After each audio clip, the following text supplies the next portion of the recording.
yo, hey yo, hey yo, hey yo, hey yo.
Hey yo,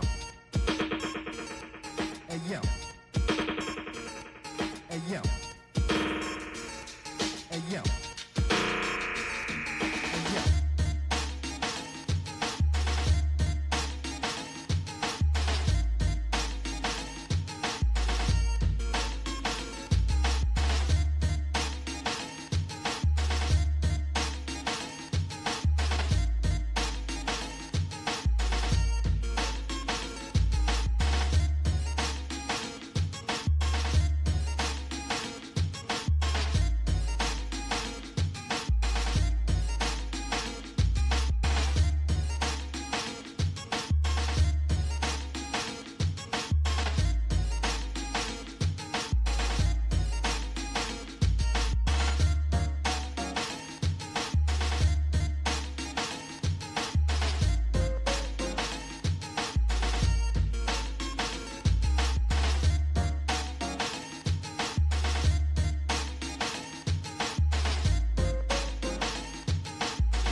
Alright, I think I'm ready to go. I actually, believe it or not, I was planning on playing some DMC2 today and not more Elden Ring because I want to get DMC2 done with. But I honestly am just too excited about this point in Elden Ring. Like I was genuinely just too excited to get back to this and keep trying this boss.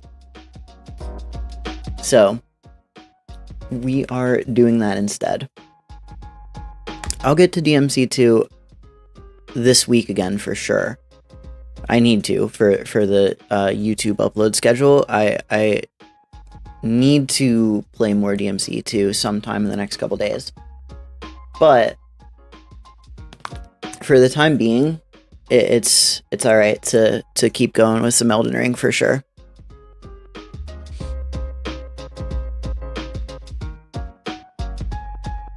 Genuinely, just I'm so hyped. I'm so hyped for this shit that's been going on in this game and fighting Radagon and the Elden Beast. It's so cool. It's so cool, and I needed to get another go at it.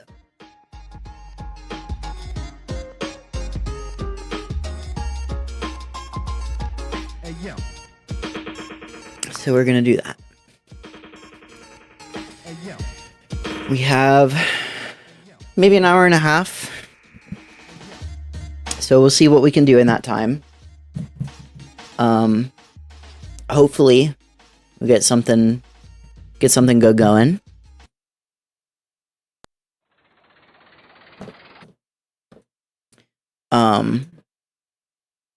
Yeah. I guess we can begin. First of all, my camera looks a little blown out at the moment. So I'm going to see if I can fix that real quick. Somehow. Don't need low light compensation on. I think that helps that actually a lot. Okay, cool.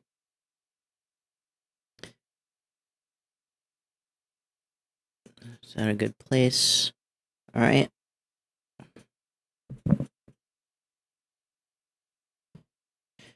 Okay, we should be good to go. So before I hop back into the boss, I want to, I guess, go through some of my equipment and just see if there's anything that could maybe help me out here.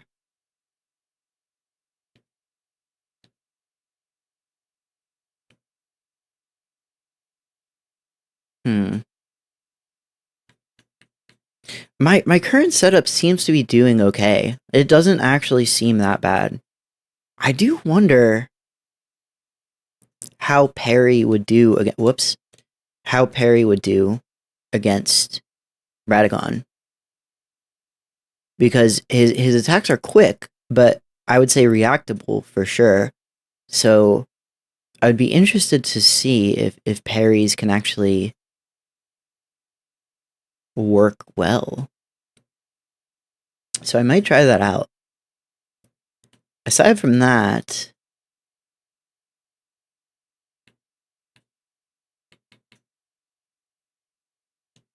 speaking of Radagon,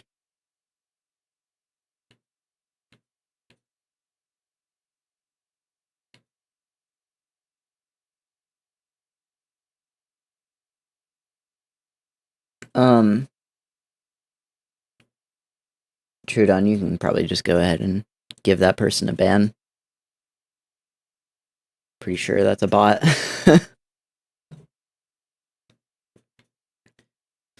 I'm still planning on using my Black Blade summon. Although for these first couple attempts this session, I might just try some stuff on my own just to see what works before I start summoning the assassin again.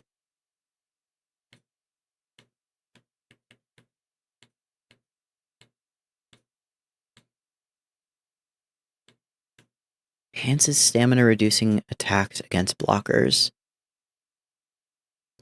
So I really like that summon because I love, first of all, the life drain, but also the fact that they can like really just like get in, attack, and then get out. They're very mobile. And that helps kind of keep it alive longer, I think, because it doesn't get beat down by the boss as quickly, because it's really able to just kind of slip in and out of the boss's range. That's what I discovered using it in the Melania fight. Enhances stamina, reducing attacks against a blocking opponent. Okay. See, I didn't know if this was like poise breaking, but it doesn't seem like it is.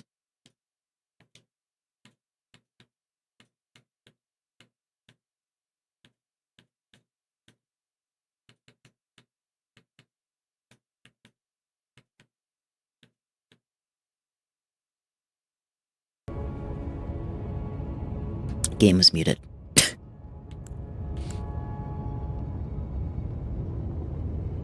Any summon that is basic melee easily killed off anyone ranged, whereas teleportation survives much longer, for sure.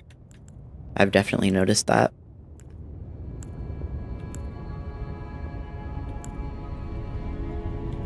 Raises attack power with successive attacks. Would this work with spells? I don't think so.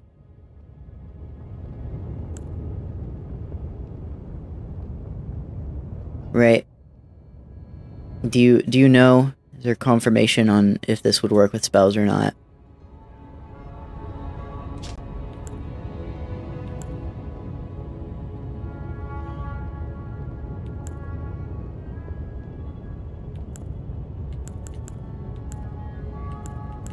No. Okay.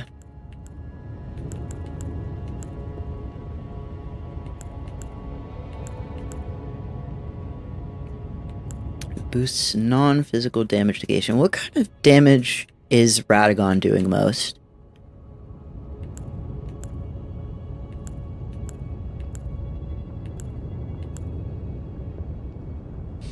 I'm assuming it would be... Yeah, I don't know. That doesn't count as... Would that count as holy damage? Greatly boosting holy damage? Negation, that is? Because that might be something I could look into.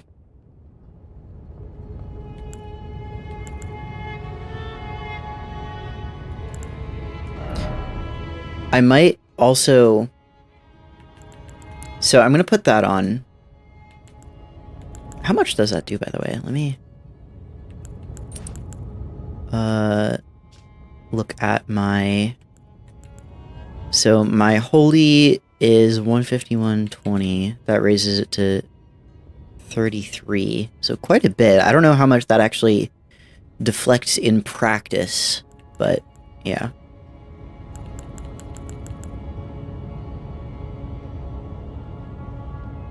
Oh, wow. Nice.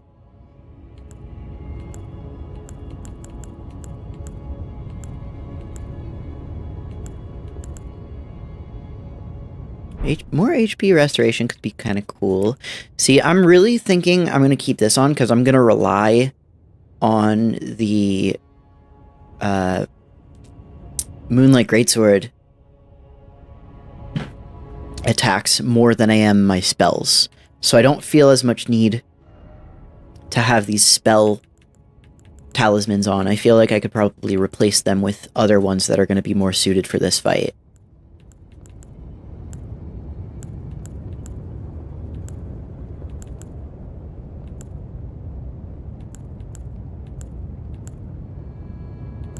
Don't know if spell effect duration would count for Moonlight Greatsword, because technically it's not a spell, it's a skill. So I'm going to say that probably, yeah, an extends duration of sorceries and incantations. Since that's a skill, I'm guessing that's not going to do anything for that. Raises charge attack power of sorceries, incantations, and skills. That is one thing that I might be able to use. Because I can charge up the Moonlight Greatsword.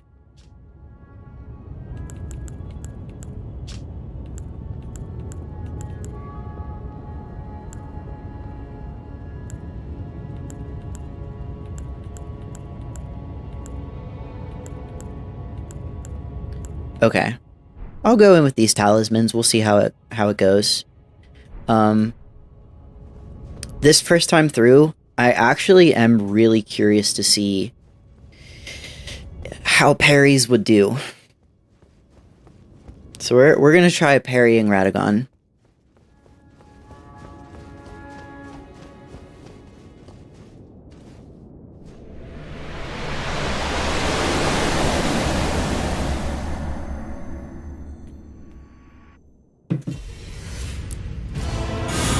You need to remember the timing there.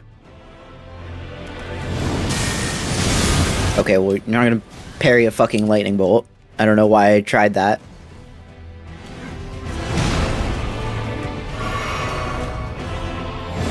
Parrying, you don't think so? You can parry! You can parry! You can. I got too caught up in it and forgot to like block the next attack, but that was a successful parry. Yeah, parrying without dying is the ideal scenario.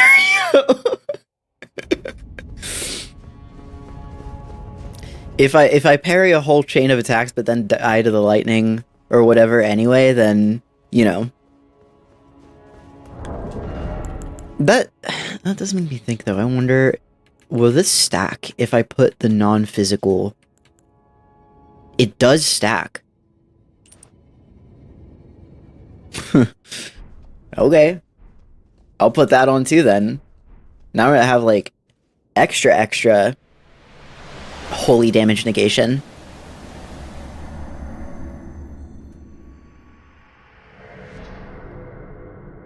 Okay. Let's do some parrying. Let's see which attacks I can do well.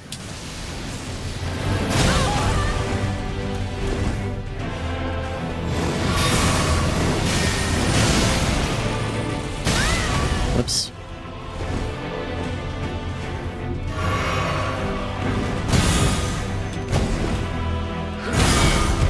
Yep.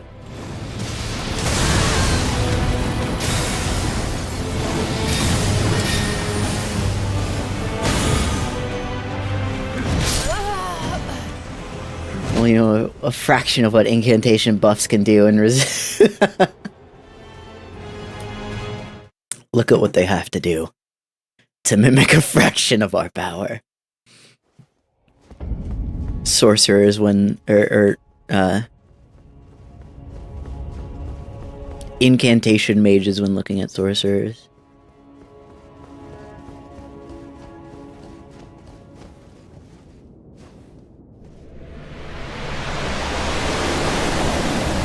Arcane mages when looking at incantation mages and sorcerers.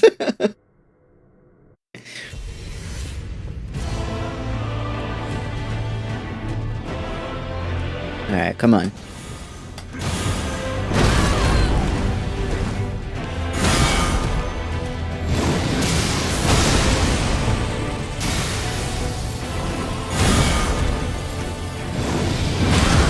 Okay, I'm dead.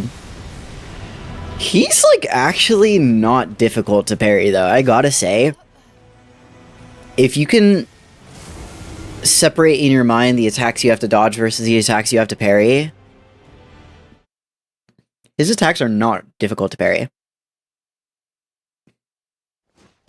I'm gonna go in and just practice that one more time. And then I'm gonna bring back out the summon.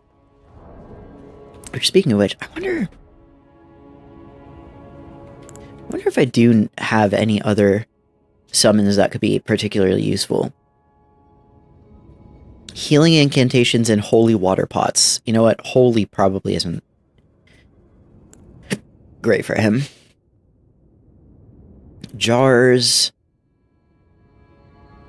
Saint Trina's arrows.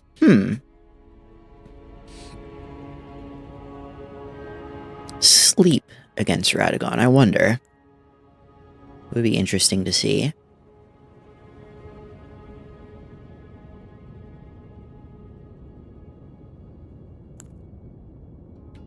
I could try to go back to Mimic Tier.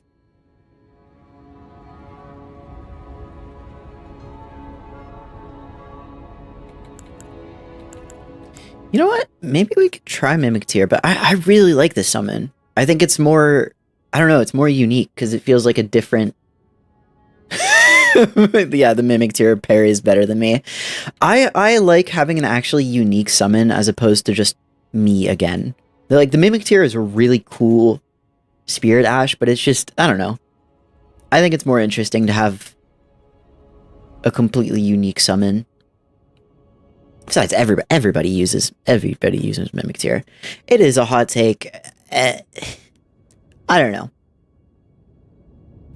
I guess that's also why, is because, like, who the fuck wouldn't use Mimic Tier in this situation? So I'm like, you know what? Maybe we go with a different solution.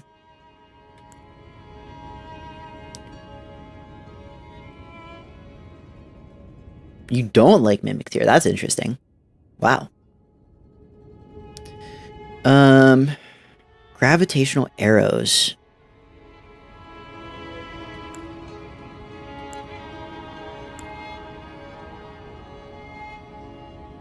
This one uses perfume.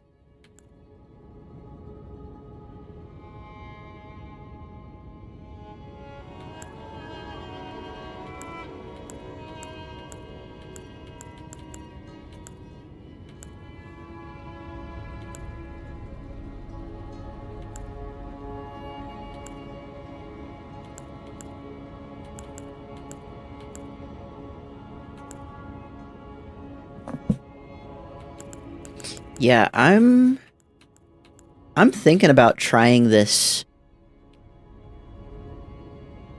bow user. Maybe even one of these. Honestly, I'm gonna go in one more time and do my parry training. And then we're gonna go back to the round table, and I think I want to level up that sleep arrow summon, because I think that could be interesting. If sleep actually works. Maybe I should see if sleep works on Radagon first before I commit to that.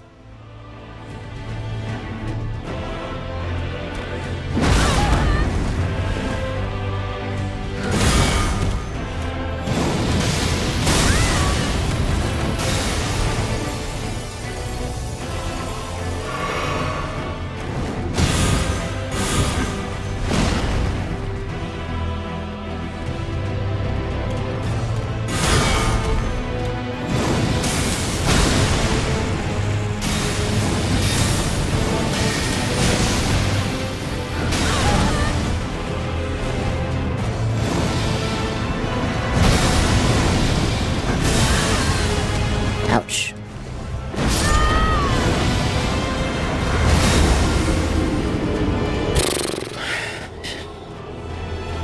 Damn. Alright. Let's see here. Do I have something that I can inflict sleep with really quickly?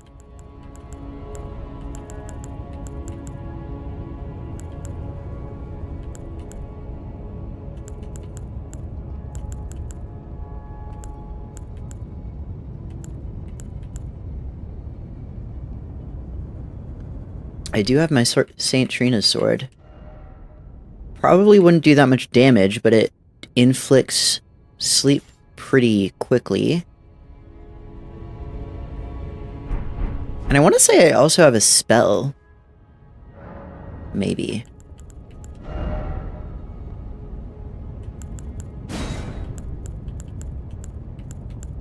Night Maiden's Mist.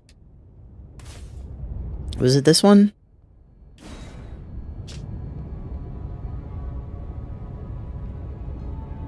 No, this is just damage, which could also still be pretty nice, honestly.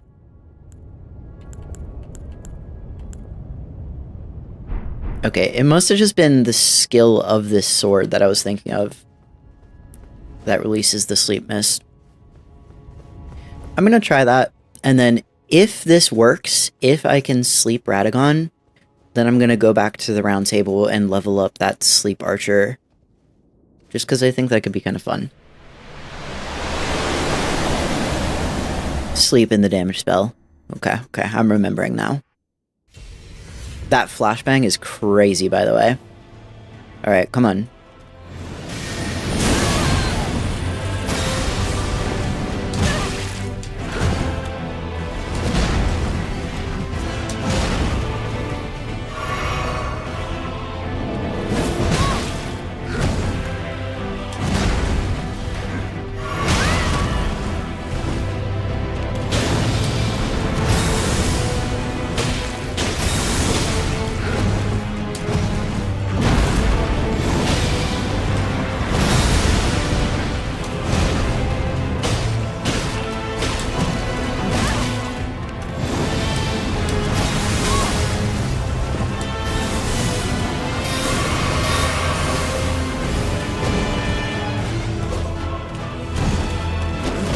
Hard to say.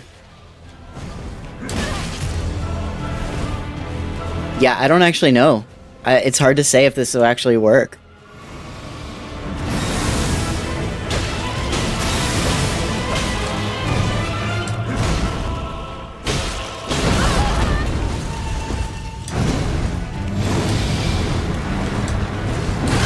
Motherfucker.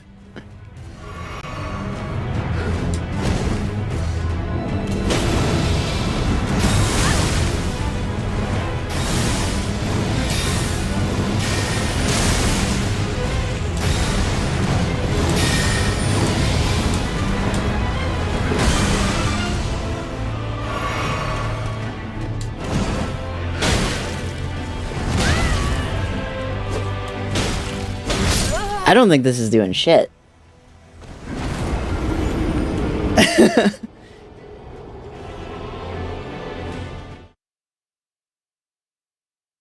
Like using curses or acid that breaks equipment on bosses. No, because I could sleep plenty of the other bosses. I don't think it's that unreasonable to at least try it.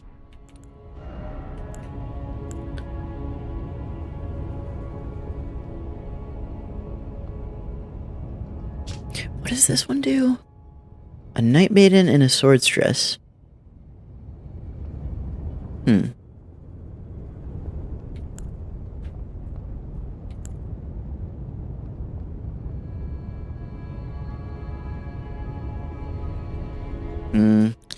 does suck that Frenzy Flame doesn't. Yeah, you're right.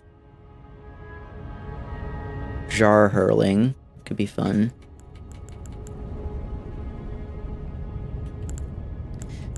I don't know about the jellyfish.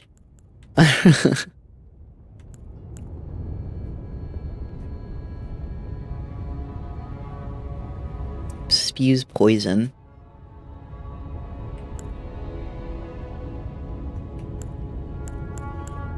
Do I have anything that does bleed? I feel like that could maybe be good. Bleed is like always good. The Bloodhound Knight.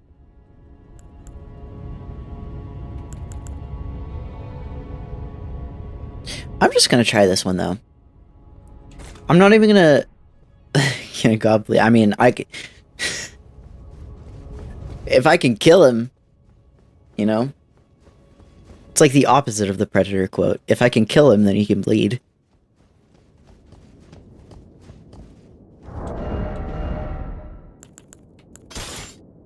I'm just gonna try this Spirit Ash without actually leveling it up, just so I can see how it behaves in the fight.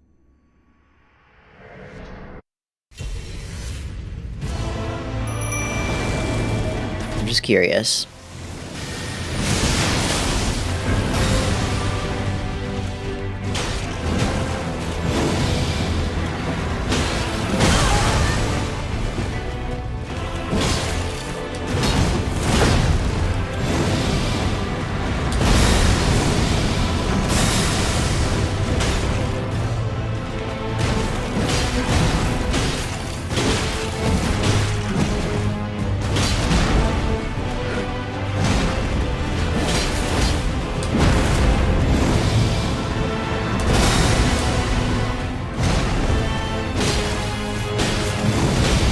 Okay, he doesn't seem to want to do any ranged attacks, actually.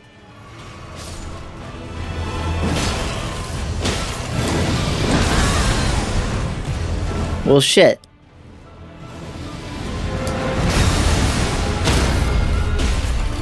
Really?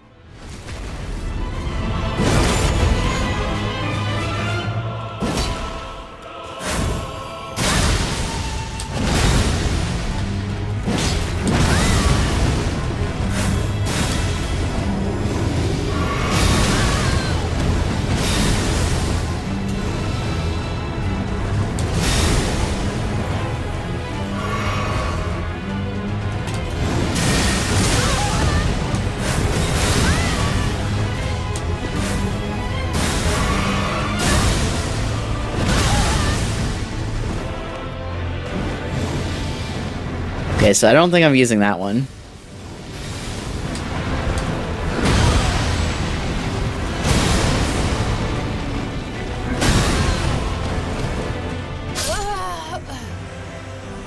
I thought I was gonna get a great bow archer, and that was just gonna be like its job. Guess not.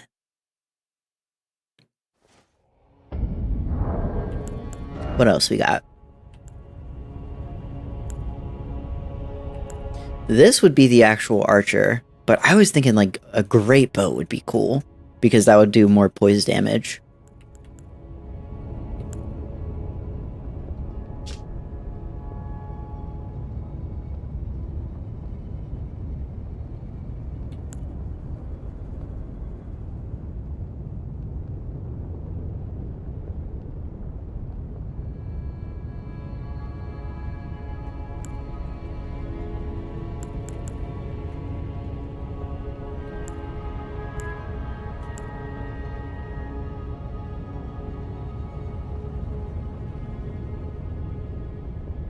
Could try the Bloodhound Knight too, maybe.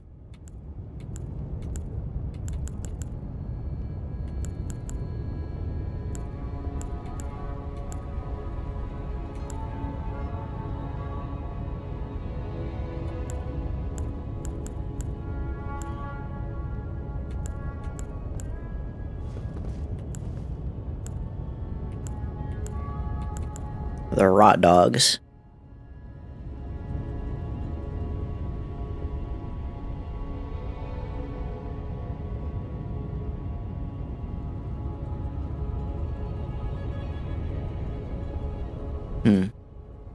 Can the... There's another question. Can a god be rotted?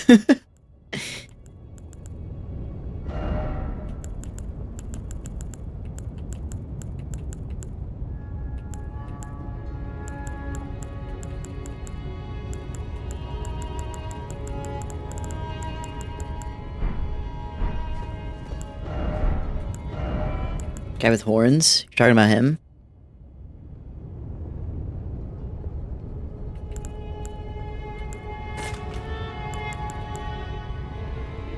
Well, he does have a... yeah.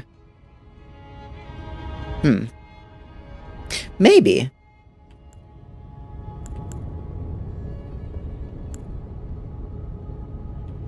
I'm gonna take the dogs in here and see if they can rot Radagon.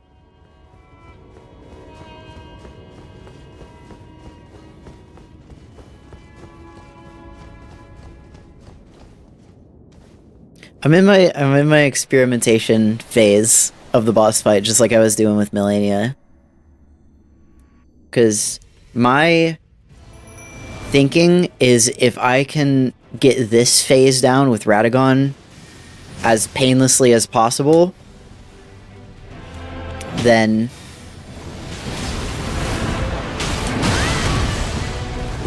that'll leave me a lot more leeway when I'm gonna face the Elden Beast.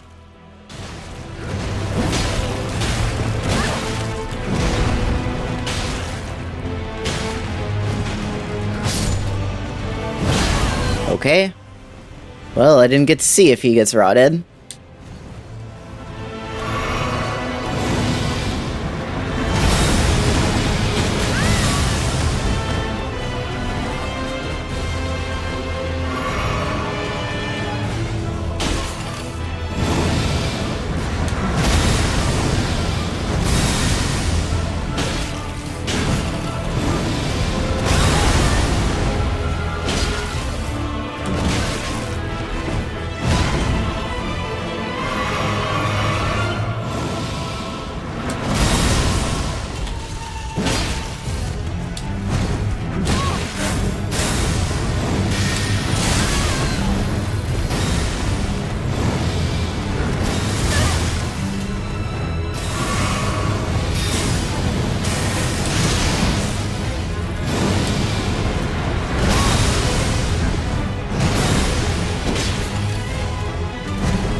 Okay. Well, I'm just gonna go with my earlier plan of using the Bloodhound Knight. I'll go level him up.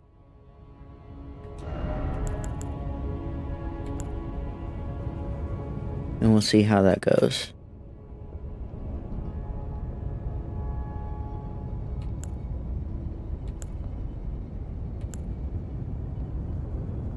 Didn't try the archer. That's alright.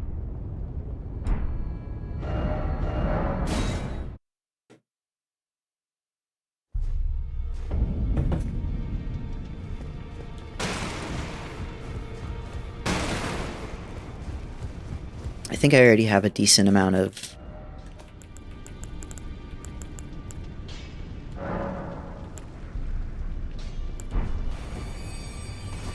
the things needed to upgrade the spirits.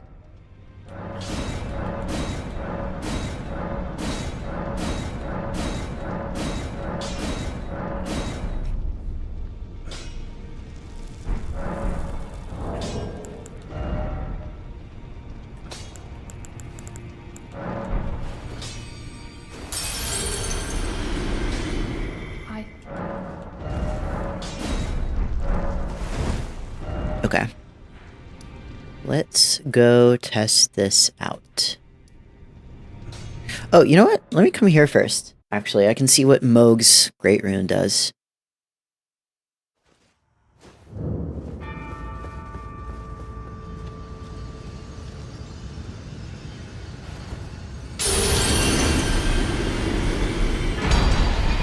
Mohg's Great Rune. Great Rune of Shardbearer Mohg. Its blessing grants a blessing of blood to summoned phantoms and imparts a phantom Great Rune upon successful invasion? Mohg and Morgott are twin brothers and their Great Runes are naturally similar, but Mohg's rune is soaked in accursed blood from his devout love for the wretched mire that he was born into far below the earth.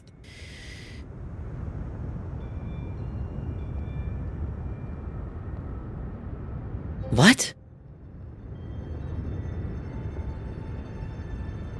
I don't even understand what that really does. So, if you summon in another person, it gives them something?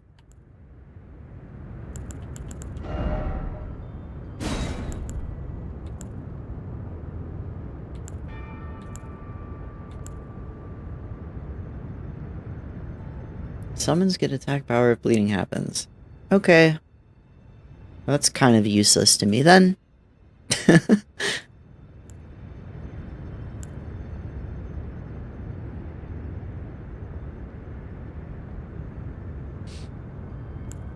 I think Radahn's is just kind of the best one.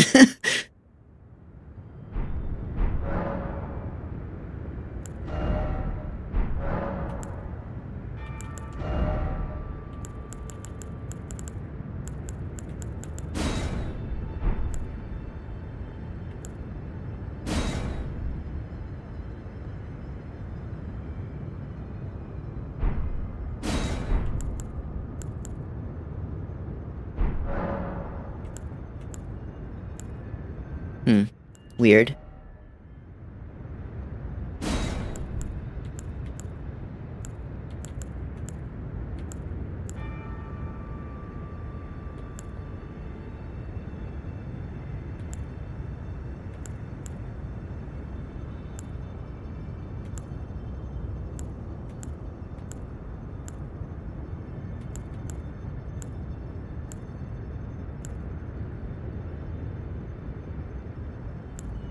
Makes attacks more likely to break enemy stances.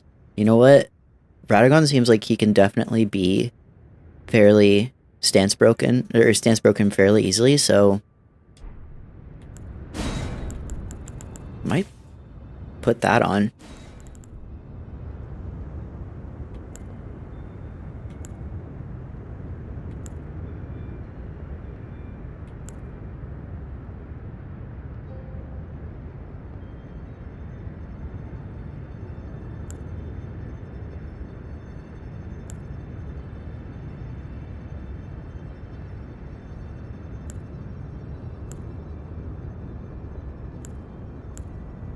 keep the boost magic attack.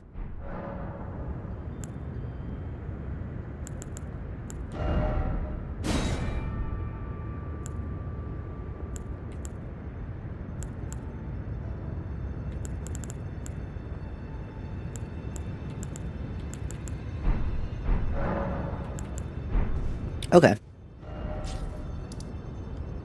Let's head back. I'll use the Bloodhound Knight. Throw the Frost at him. Bloodhound Knight should be doing bleed, so the bleed and the Frost together should be pretty good combination. I can throw this on. I can use my physic to try to stance break him more.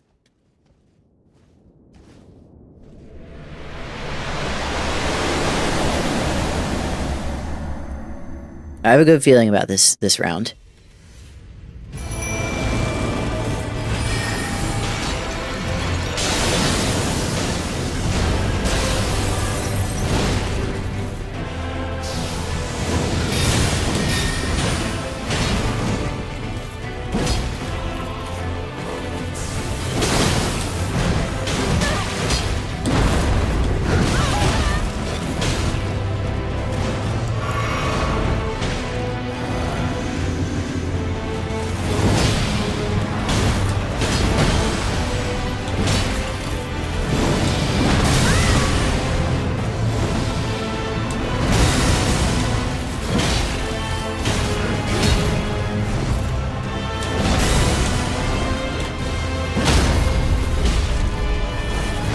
Okay.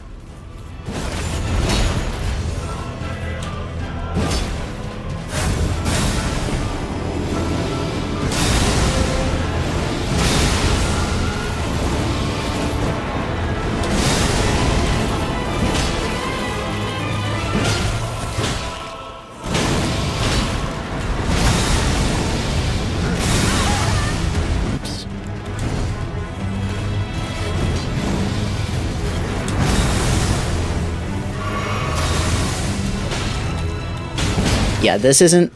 That went really well. That went really, really well. We're going into Elden Beast very healthy. Very good, full of resources. I'll let this play again.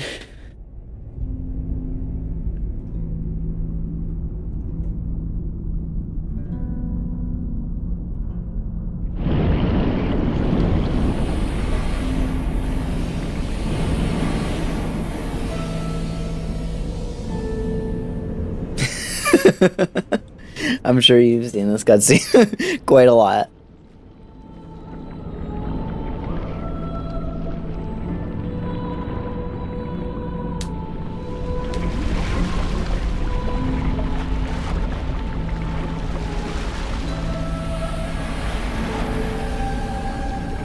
So what am I going to do against this? I know I can ride Torrent, which makes dodging some of those projectiles a lot easier. Maybe I could stick with frost spells and see if I can frostbite it. And then perhaps hit it with the full moon and start throwing some comets. Because it's pretty difficult to get up close. I think spells might be my best bet.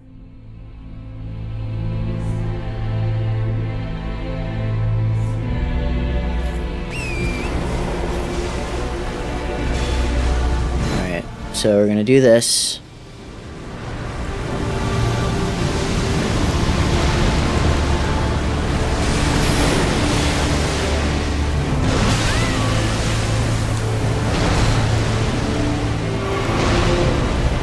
To actually have FP first.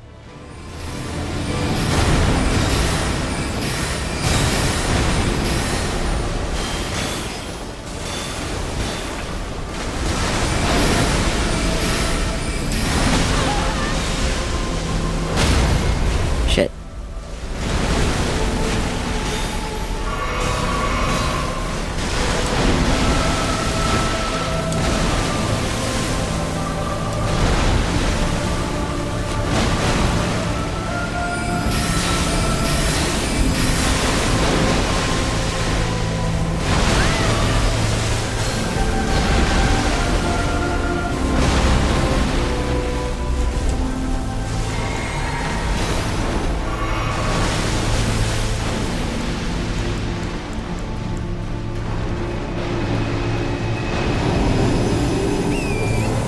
Alright, this is where it's good to get out of here with Torrent.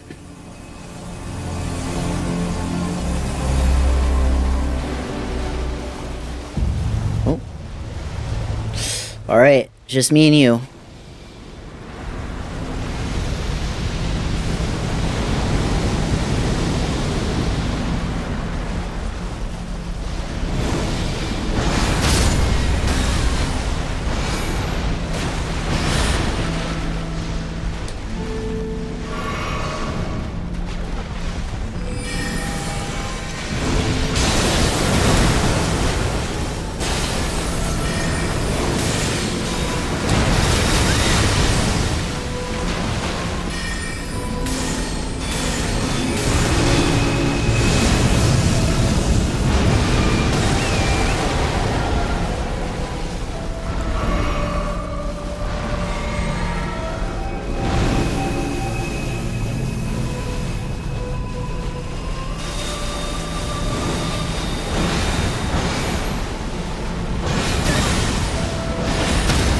Oh shit. Okay.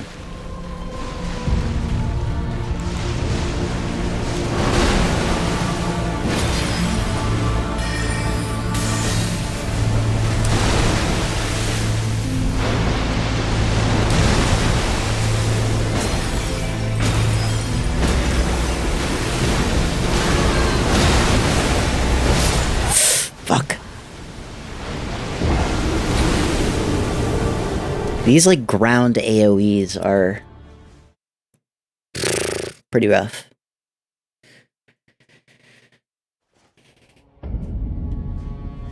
And I'm almost wondering if maybe the stance breaking physic is actually not the move, and I want to save this for Elden Beast. Because me and Bloodhound kind of destroyed Radagon, so I'm thinking I could probably do it without the physic and save the physic for Elden Beast. And yes, I agree. I think having iframes for certain circumstances makes it harder. For others, it makes it nice, like for those tracking projectiles and for the circle AoE thing, some of those. I think it makes it nicer for some of those. I'm just gonna go two-hand.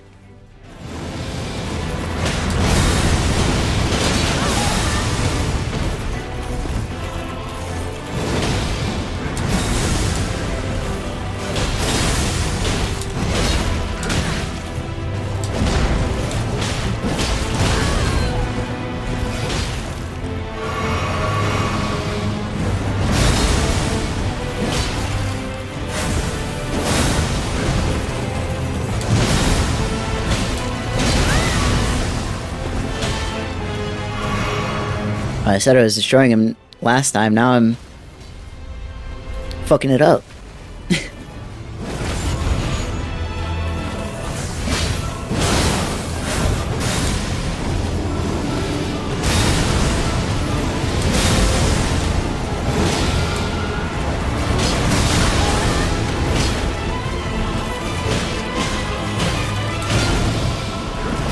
Bloodhound, get the last hit. Thank you.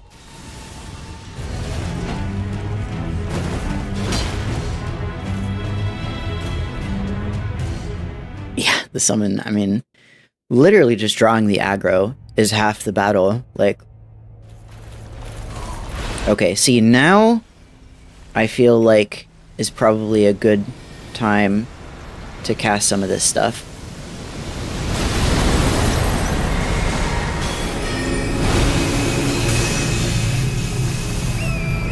Grab Torrent, get the hell out of here.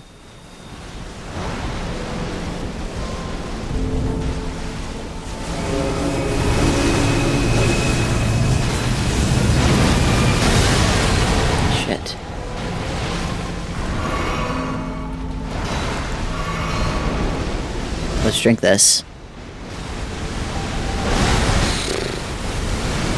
Oh, there goes that.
See, that attack does actually get more, like, considerably more difficult on Torrent.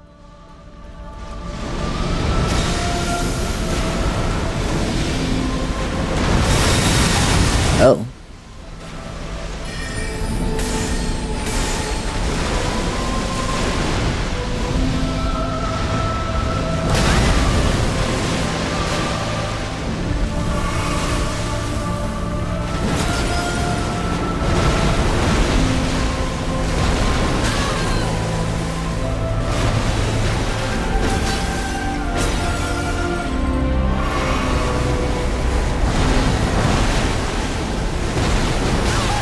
That fucking attack timing is crazy.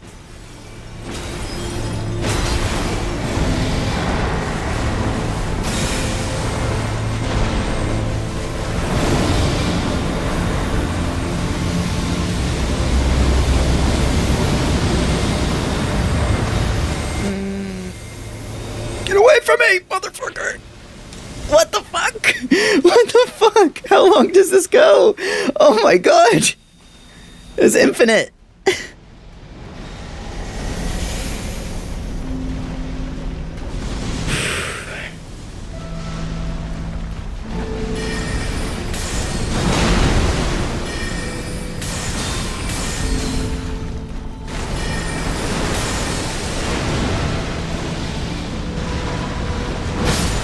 Shit.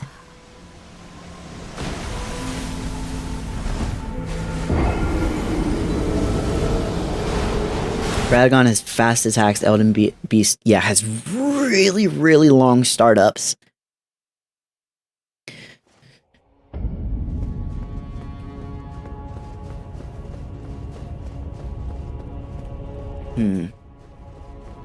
Should I wait to summon Bloodhound so he goes into Elden Beast with more life? Or should I maybe... Let me go back to Tish for a second and see...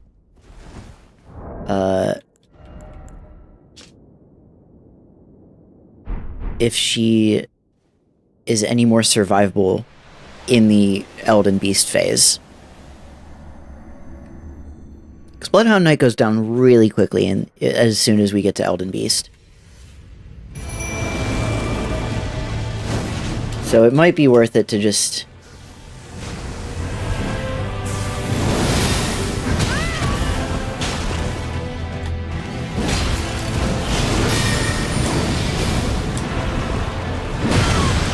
Okay.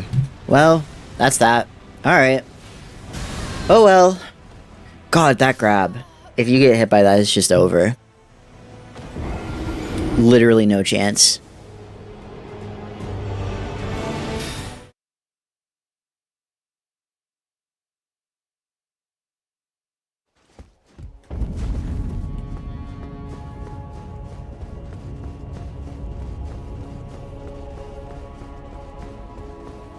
Actually...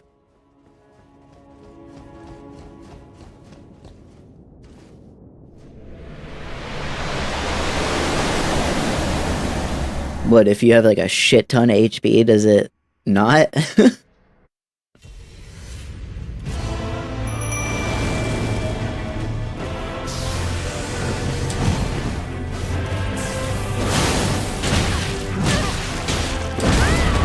Holy fucking shit, yeah, just get hit by every attack, dude. Perfect idea.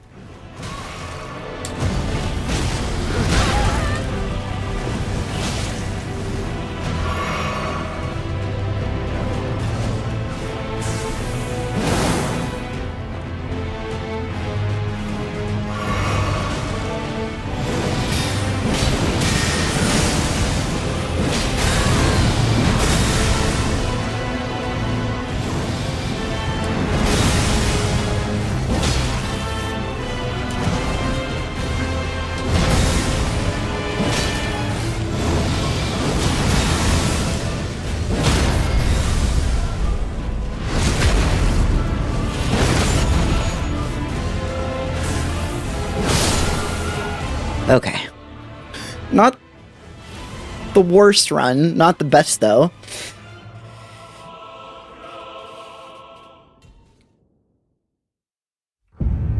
Now let's see how's Black Tish gonna do? Black Knife Tish gonna do here?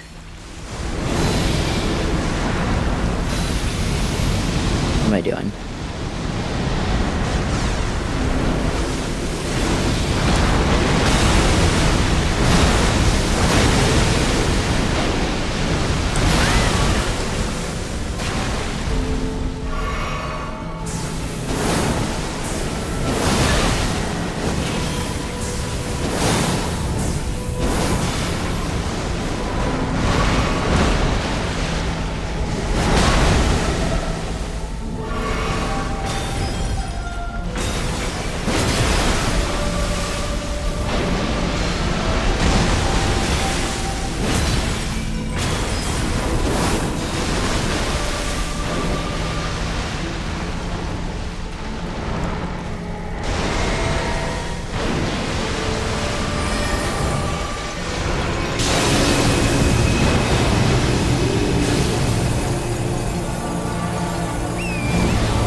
You're over there. Okay. Black Knife Assassin definitely staying alive longer.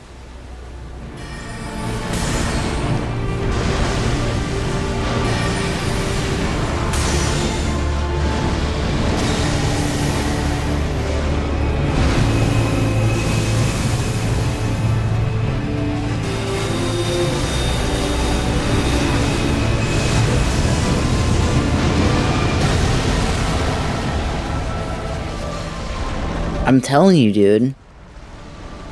Actually the best.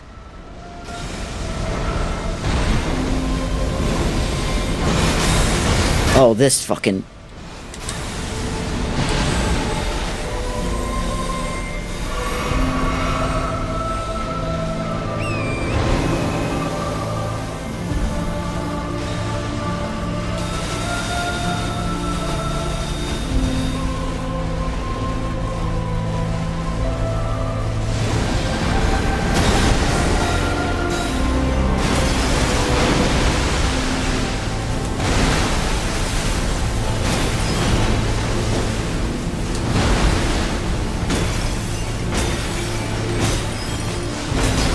That was a lot of good damage. That was a lot of good damage.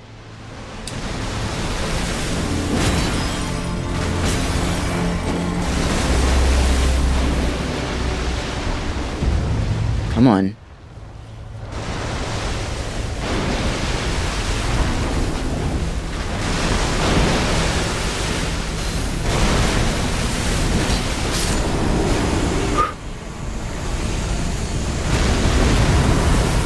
For real? Actually done?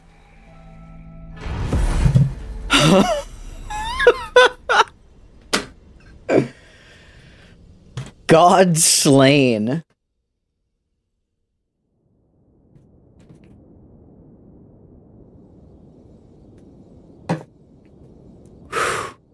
Okay, before anything else,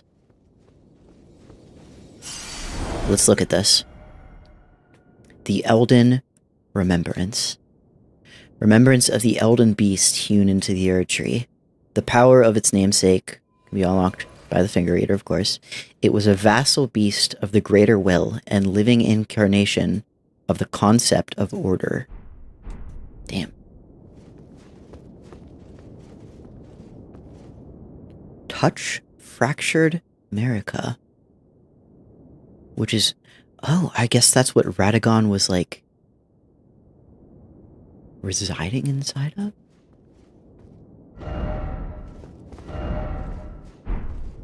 What is this? Summon Ronnie?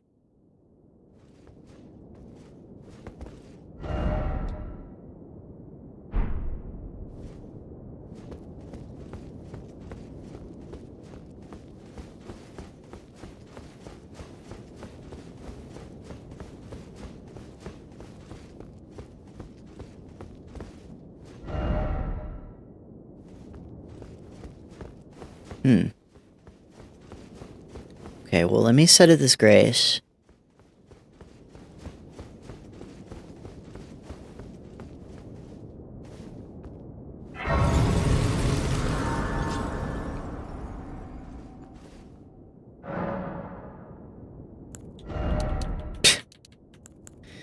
leveling up feels like it doesn't mean too much now, but okay.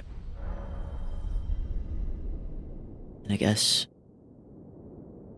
still no Melina, huh?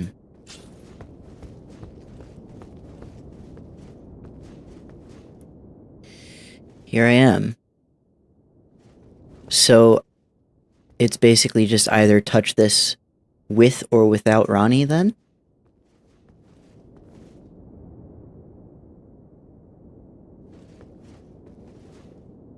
I really feel that I want to summon Ronnie here. I followed Ronnie's questline the whole way through.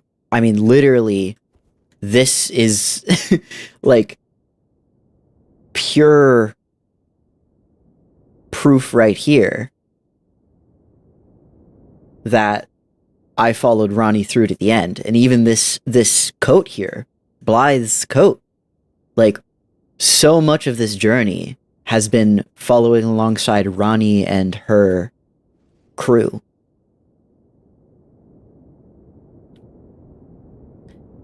I don't I feel still angry about the fact that Ronnie sent assassins to fucking kill Blythe though. So I don't know how I actually feel about her.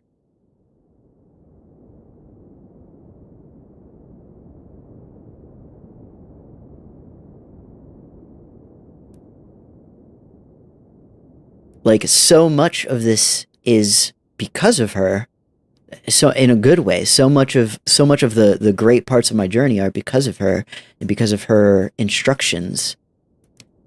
But also, I don't know if she... I have such mixed feelings about her. So are you saying if I touch this, it's not going to automatically jump me into a cutscene? I'm going to have other options? Is that what you're saying? Because I'm not going to... I'm not going to do it until I have that answer. If I have the other endings. I'm going to summon Ronnie here. I'm going to see if I can talk to her.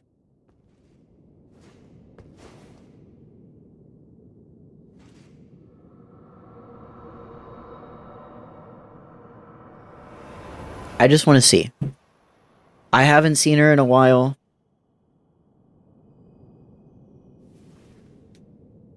If it triggers the ending, so be it.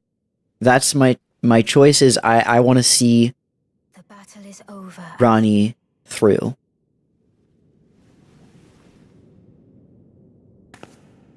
I started it, and I want to finish it.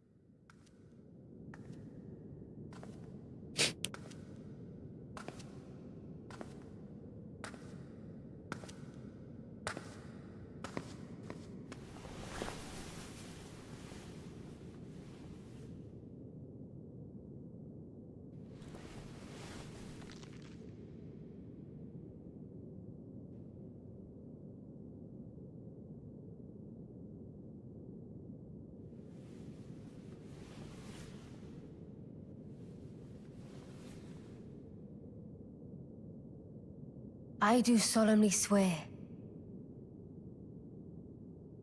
to every living being and every living soul. Now cometh the age of the stars. 1,000-year voyage under the wisdom of the moon.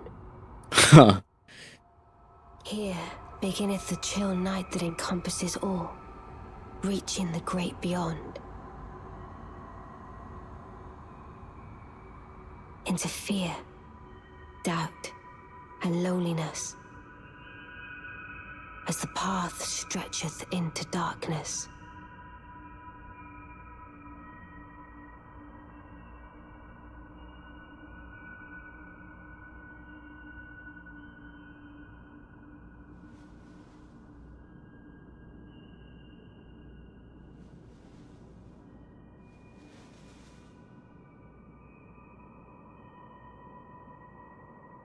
Well then, shall we?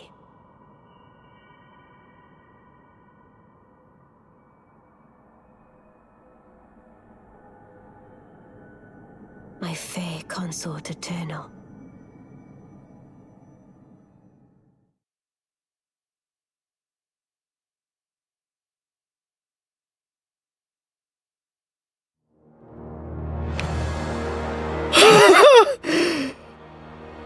Oh my god. After like 3 years,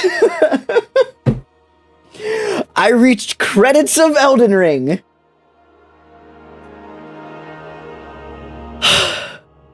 I actually beat this game after an ungodly amount of time.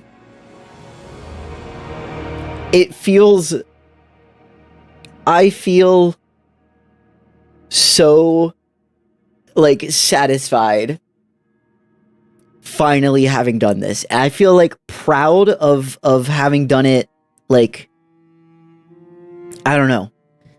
I feel proud of beating Elden Ring, because this game was fucking hard. And,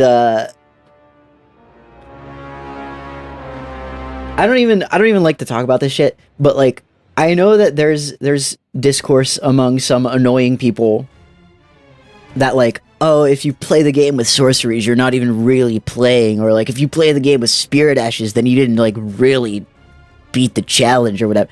I don't care. I played it my way. I played it the way that was most fun to me. Also, you know what?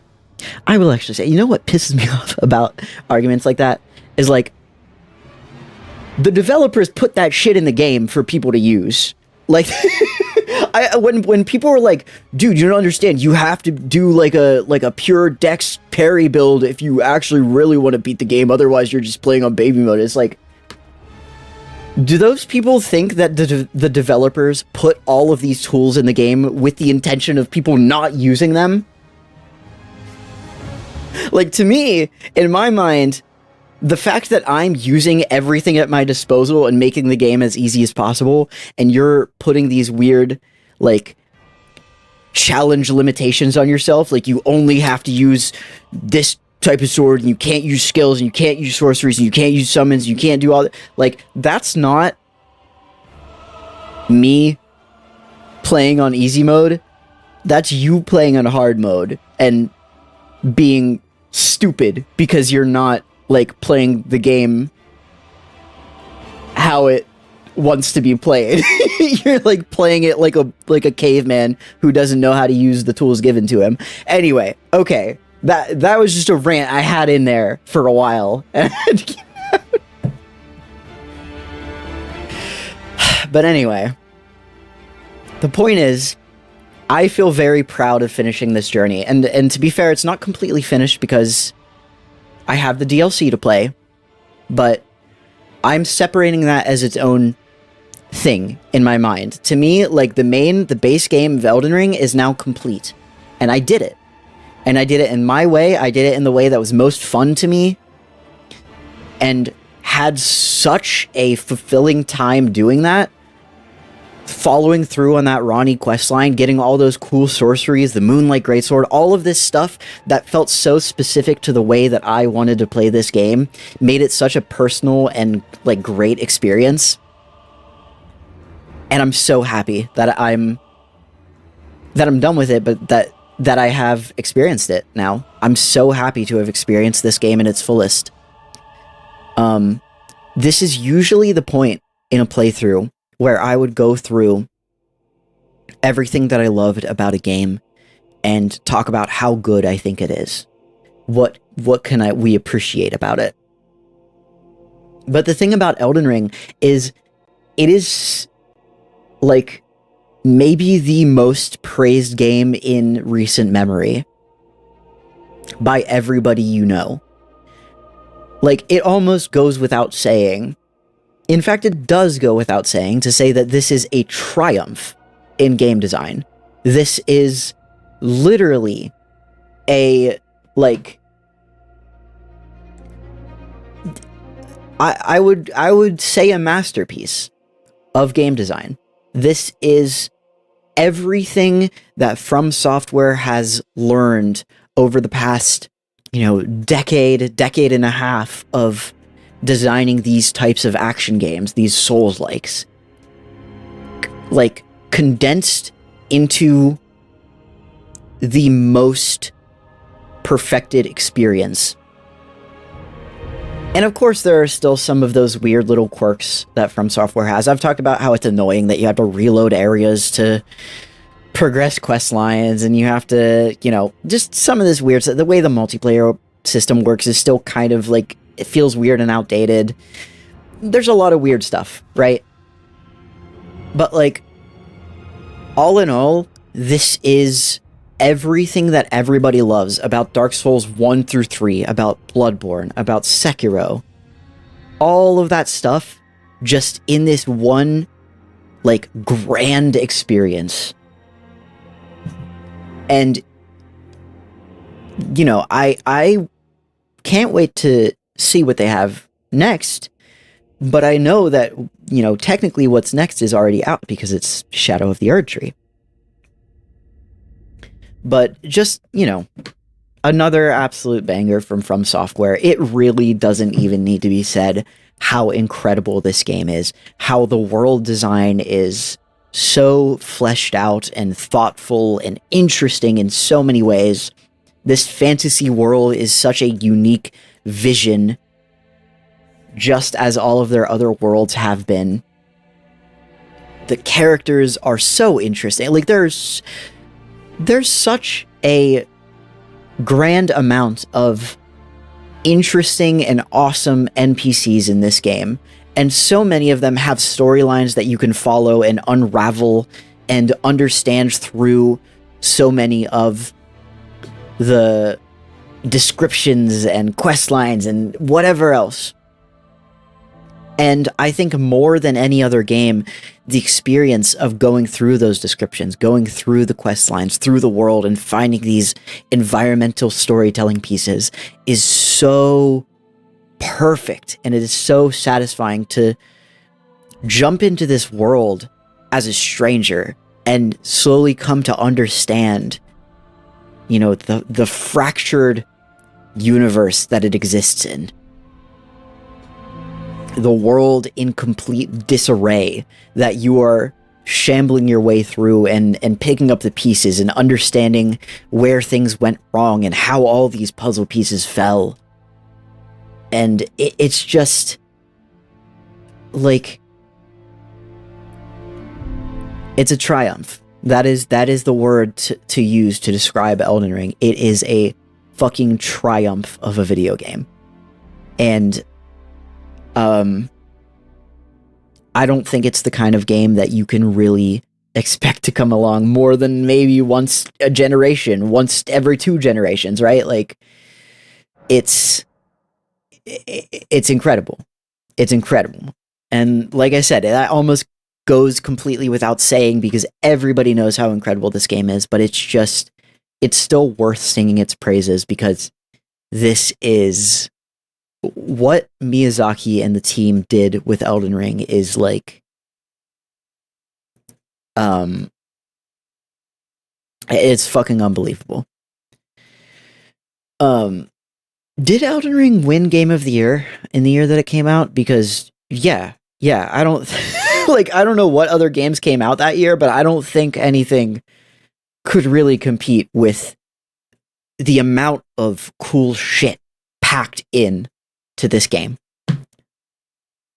Game of the decade. Like, this is the game of a lifetime. It's crazy. It's kind of the way that I feel about Baldur's Gate 3, where I play that game and I'm like, this isn't even like this is like on the peak of the mountain. There's like barely anything that can even reach this level of masterful game design and like intricate, thoughtful gameplay. So yeah, I've known for a long time. I've loved Elden Ring since I started it. I've loved it this whole time. It was never going to go any other way. I was never going to say anything but what I'm saying now. But it still feels good to have it finished in the books and know, solidified, yes, this game is a fucking masterpiece, and I love it dearly.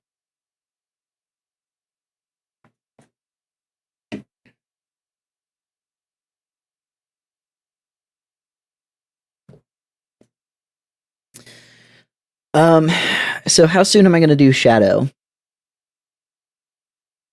I don't know. I genuinely do not know. Not now. Not soon. Not in the next month, probably even.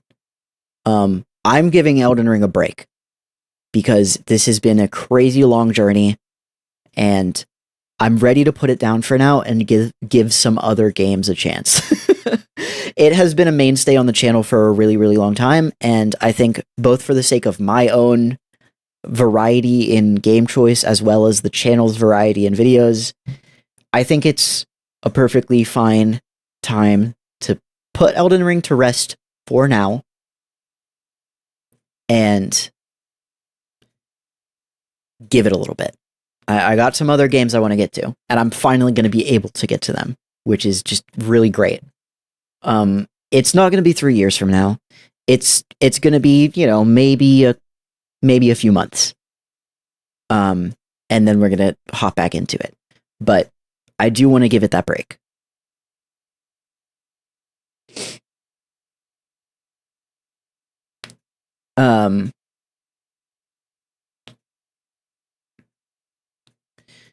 Yeah, so let's see. Journey 2. So you can start New Game Plus. If not, you can choose to begin Journey 2 later at the Table of Lost Grace in the Round Table Hold. So I'm not going to start New Game Plus right now.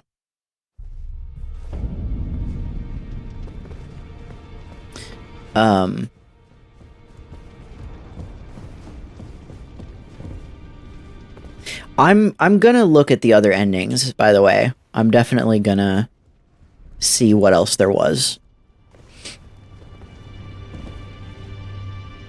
I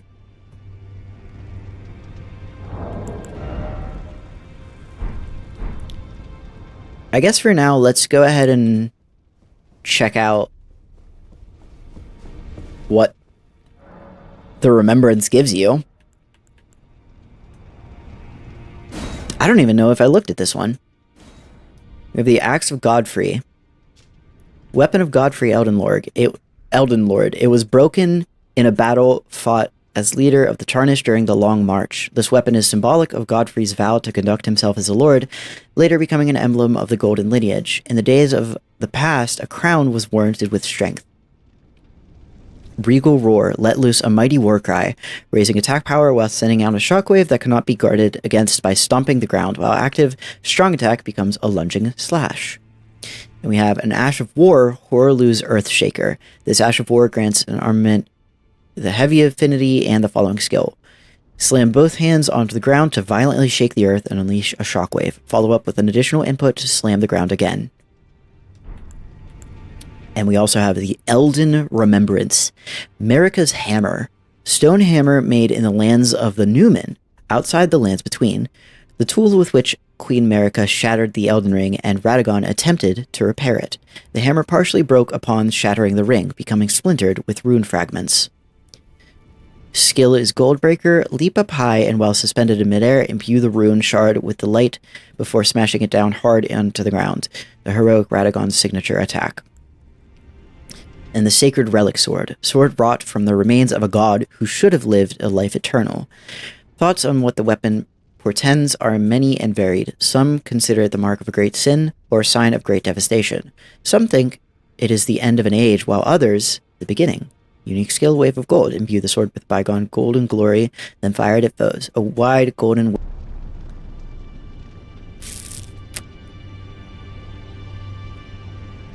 The tool with which Queen Marika shattered the Elden Ring and Radagon attempted to repair it. Interesting.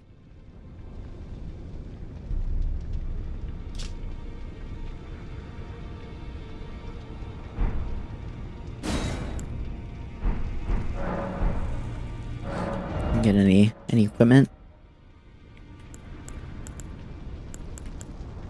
Elden Lord crown.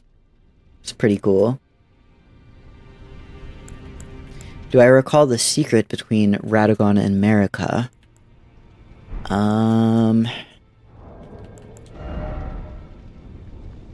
I don't think I do. I really wish I could remember all of the lore bits. I personally find it very difficult to keep all of it, all of the names and, their relations with each other in order. I don't know if that's just me. I don't know if other people have had an easier time, but I definitely have had a difficult time being like, okay, wait, this person was related to this person because of, may have revealed it with that certain statue with a spell.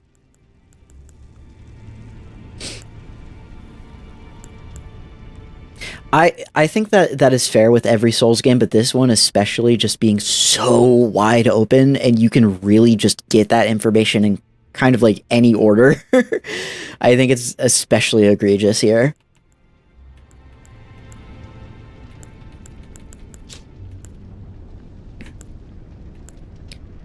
It's fine for you to say, absolutely. I obviously don't care about spoilers or learning about the lore now that I'm finished with the game and I've found out what I'm going to find out. But I am going to still look through my inventory first a little bit and just see what I can see here.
Hmm.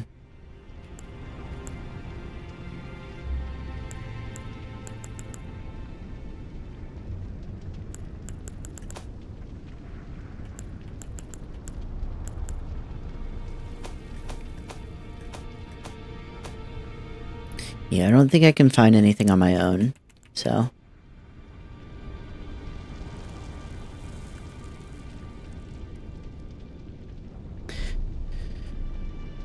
Marika is Radagon, Radagon is Marika. You saw them change gender too in the final boss cutscene.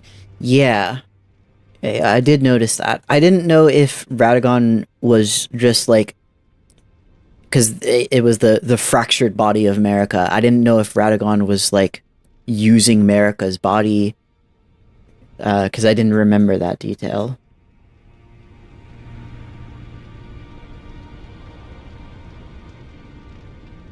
That's interesting, though.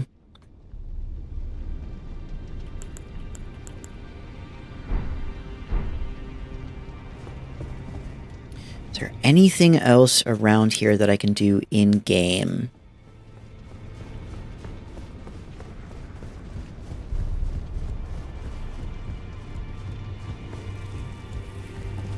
Alright, well, just so you know, I'm, after this, gonna go and check out the other endings on YouTube. And record it. So, even if you have to go, the video should be uploaded fairly soon, and if you want to see what I gotta say about the other endings, then that is going to be uploaded fairly soon. But it was nice to have you here for the ending, though. I'm glad you could drop by.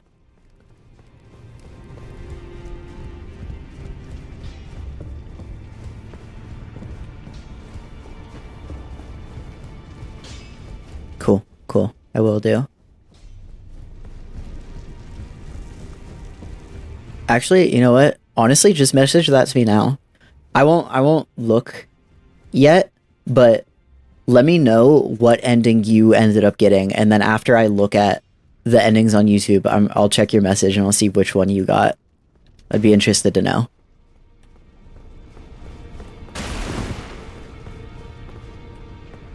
I wonder if the NPCs like say anything different now that the game is over.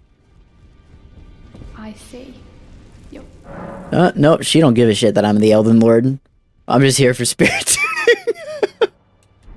They don't give a fuck.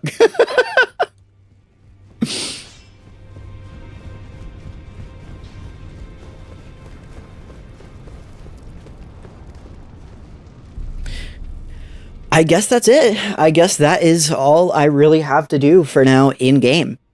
And yeah, I pretty much always knew I was going to take Ronnie since I started and was in her quest line.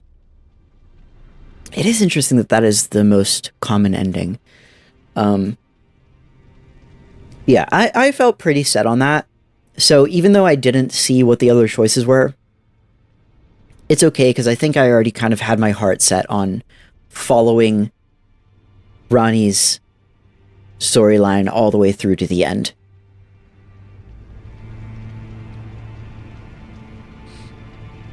I think she was a really interesting character.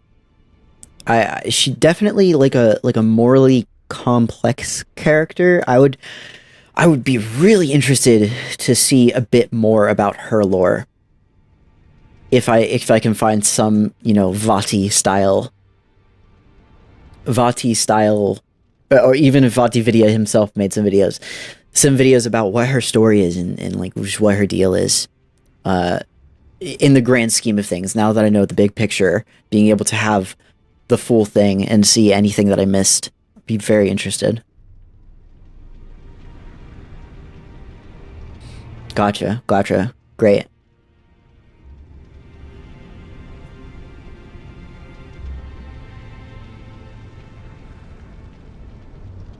I don't know. And just her whole vibe. Like the idea of like, especially being that I'm playing a sorcerer, and sorcery is like, you know,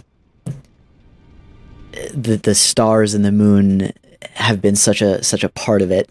The idea of the ending being bringing about an age of stars, an age of sorcery, and, you know, it felt very fitting. The ending that I got felt very fitting for the playthrough that I did, I think. So, I'm happy with it. But, wow, I guess that's it. I'm gonna go check out the other endings and record that, but otherwise, I'm done in Elden Ring for now. It's really, really awesome to play. I'm really happy to be here and actually finish with this. What a grand playthrough this was.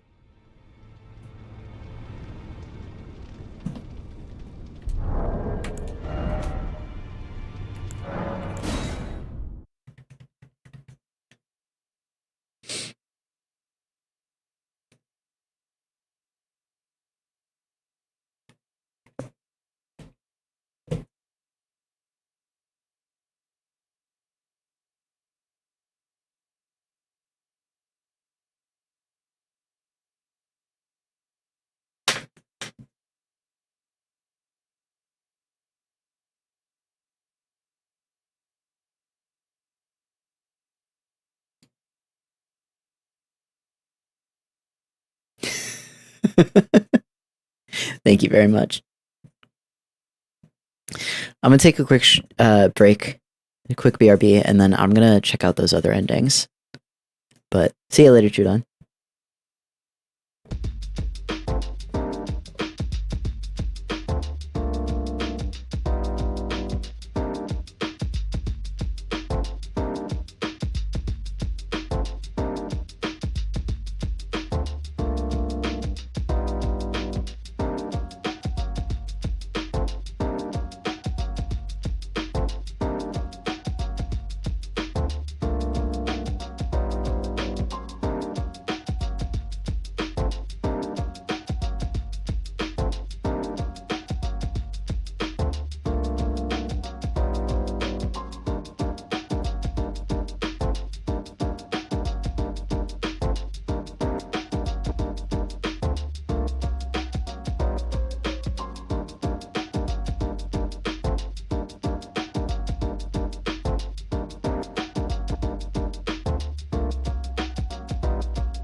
Hey yo. Hey yo. Hey yo. Hey yo. Hey yo.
Okay.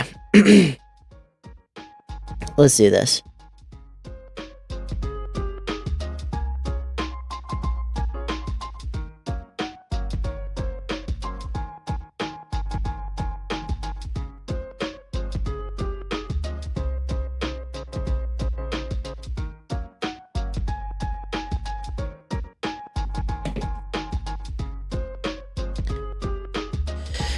Alright.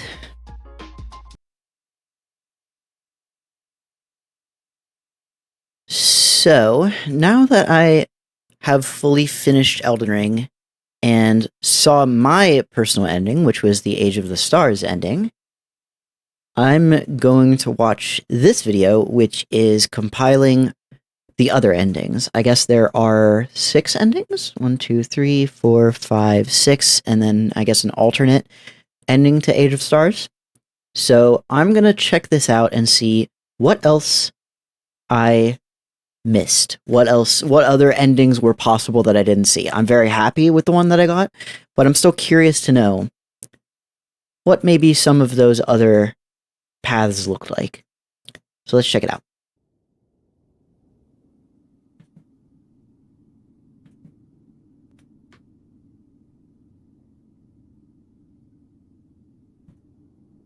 So first we have the Age of Fracture ending.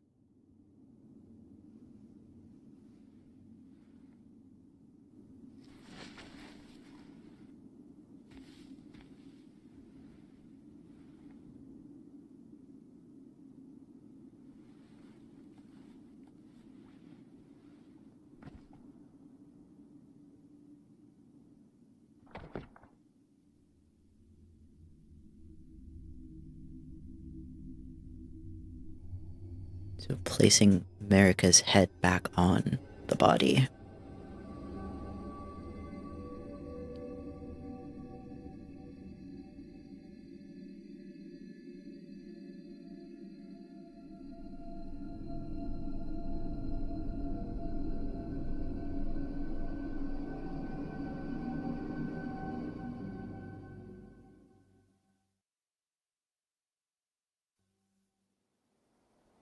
The fallen leaves tell a story of how a tarnished became Elden Lord. In our home, across the fog, the lands between.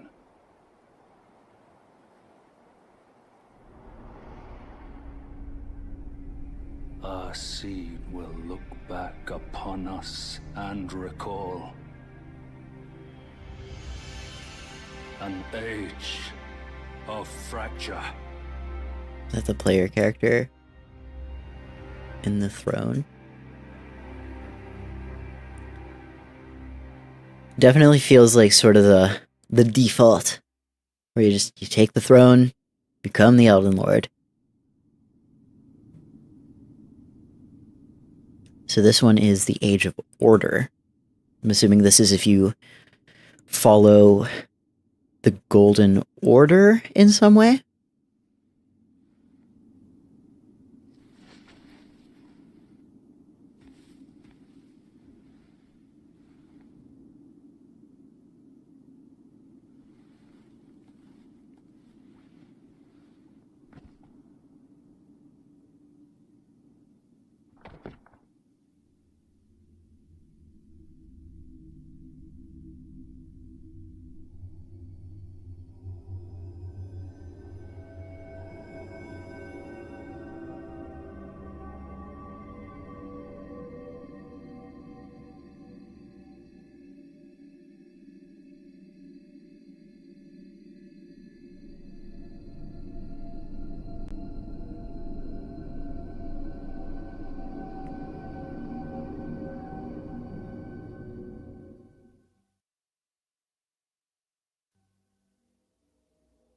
The fallen leaves tell a story. This is very similar so far. Of how a tarnished became Elden Lord. In our home, across the fog, the lands between.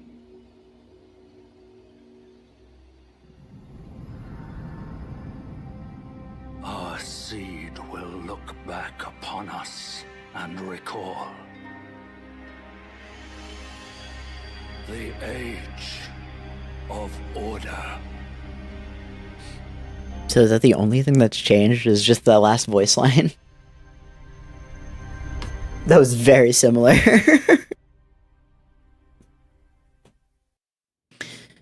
Age of the Duskborn.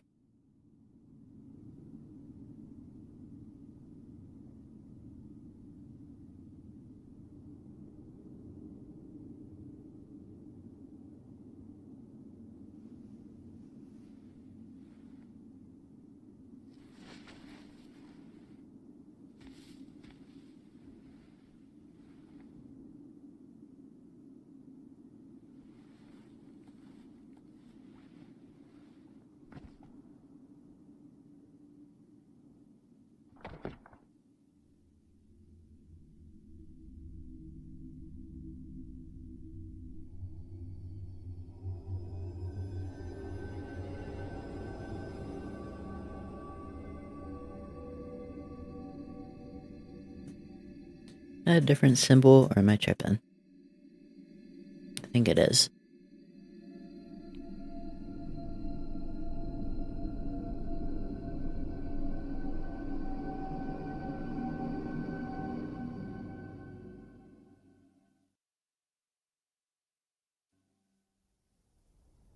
The fallen leaves tell a story Again? of how a tarnished became Elden Lord. This looks different, though. It's foggy and rainy. Across the fog, the lands between.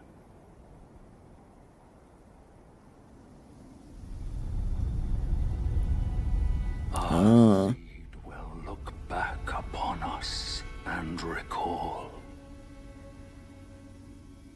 the age of the Duskborn. Yeah, this is same cutscene, similar voice lines, but very different vibe with the way the environment is changed. I'm gonna have to look up which quest lines are related to these endings. Blessing of Despair is this ending.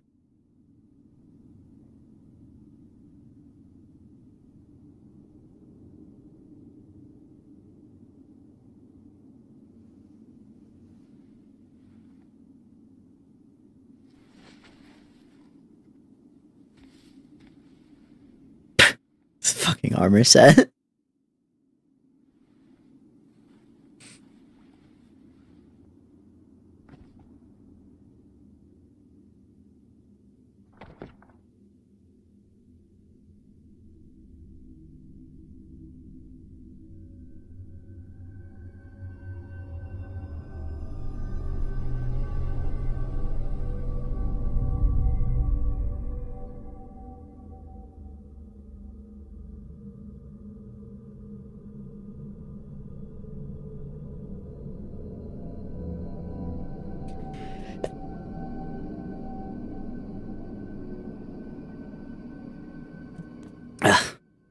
Got to the mute button just in time before I sneezed. The fallen leaves tell a story It was different this time. of how a tarnished became Elden Lord. Everything looks fucked up and like inverted. In our home, across the fog, the lands between. That sky does not look good. Our seed will look back upon us and recall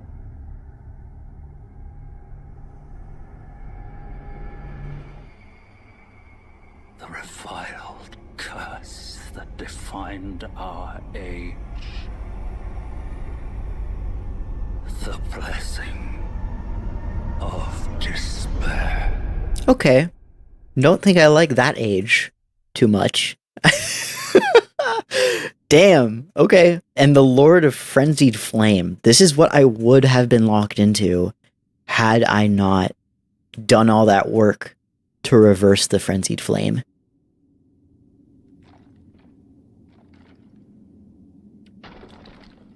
Oh, so it just crumbles apart completely.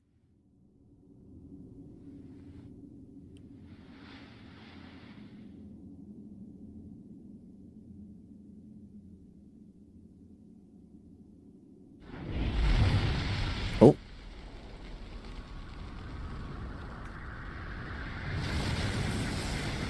Okay.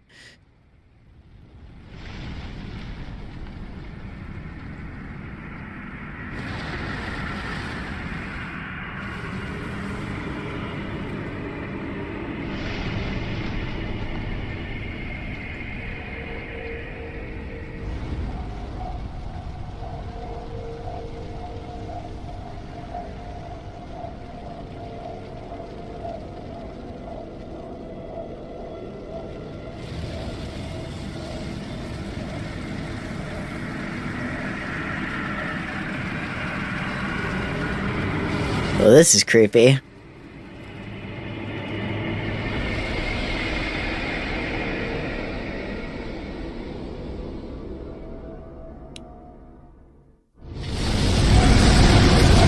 Oh my god.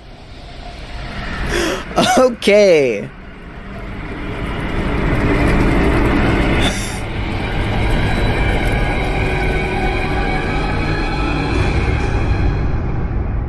That's insane. Holy shit.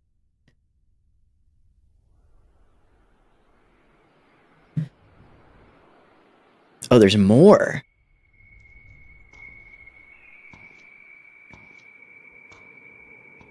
Is that Melina?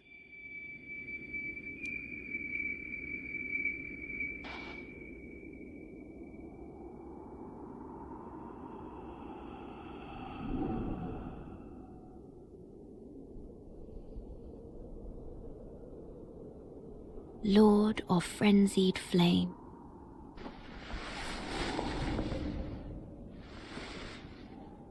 I will seek you as far as you may travel.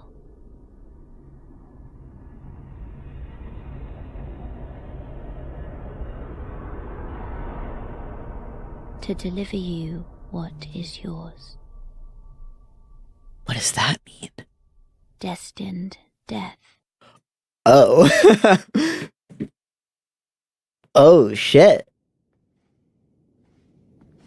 That's pretty cool. That was a pretty cool ending.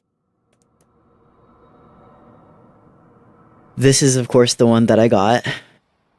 I'll let it play out anyway, though. The Age of the Stars. This is the ending involving Ronnie. The battle is over, I see.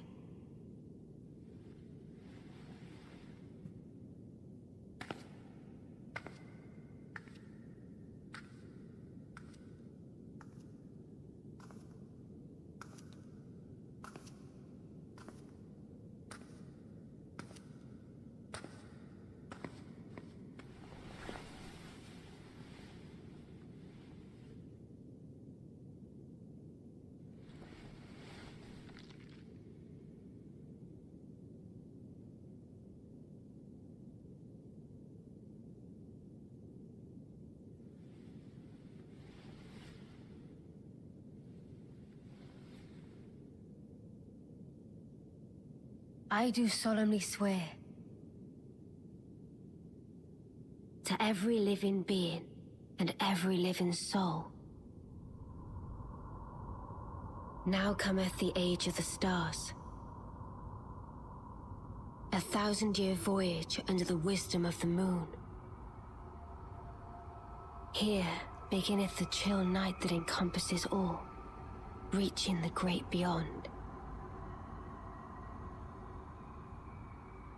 Into fear, doubt, and loneliness,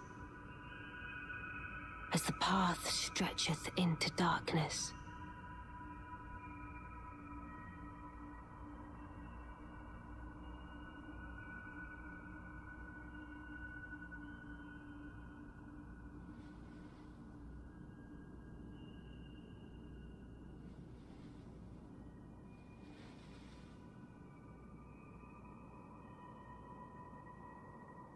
Well then, shall we?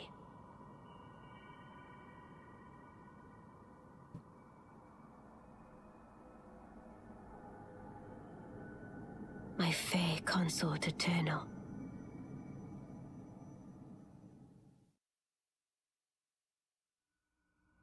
Alternate dialogue. This is interesting. I wonder how you would get alternate dialogue.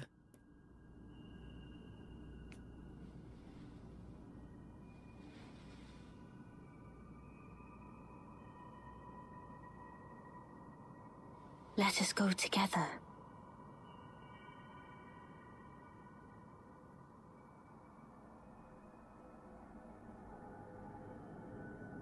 My dear consort eternal.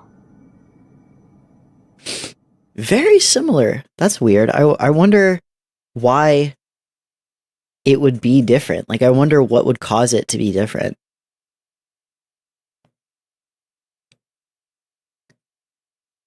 I'm gonna look up the endings to actually see what the requirements are and what causes each one to be different. Here, I have up the Elden Ring wiki page of the endings.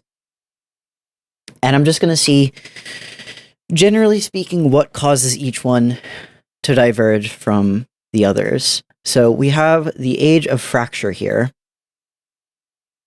Must not inherit the frenzied flame when touching fractured Marika. After the final boss, choose to mend the Elden Ring to get the Age of Fracture ending.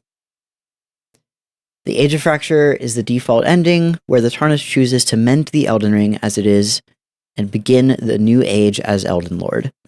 So, yeah, very much the default sort of nothing too crazy ending. The Age of the Duskborn. After using the curse mark of death on Godwyn's corpse to give him a second life as the first of the dead, Fia lays with him and bears the first of dead demigods in the form of a rune. In this ending, the Tarnished chooses to use this mending rune of the Death Prince to begin a new age of the Duskborn as the Elden Lord, where the lands between are engulfed in a harrowing fog and the principle of life within death is embedded into order, allowing those who live in death, the undead, to remain without persecution from living. It looks like it has some quotes here, one from Rogier. You may find this peculiar, but I had discovered something in my examination of the Knight of Black Knives. These souls have committed no offense. They have every right to life, only they happen to touch upon a flaw in the order.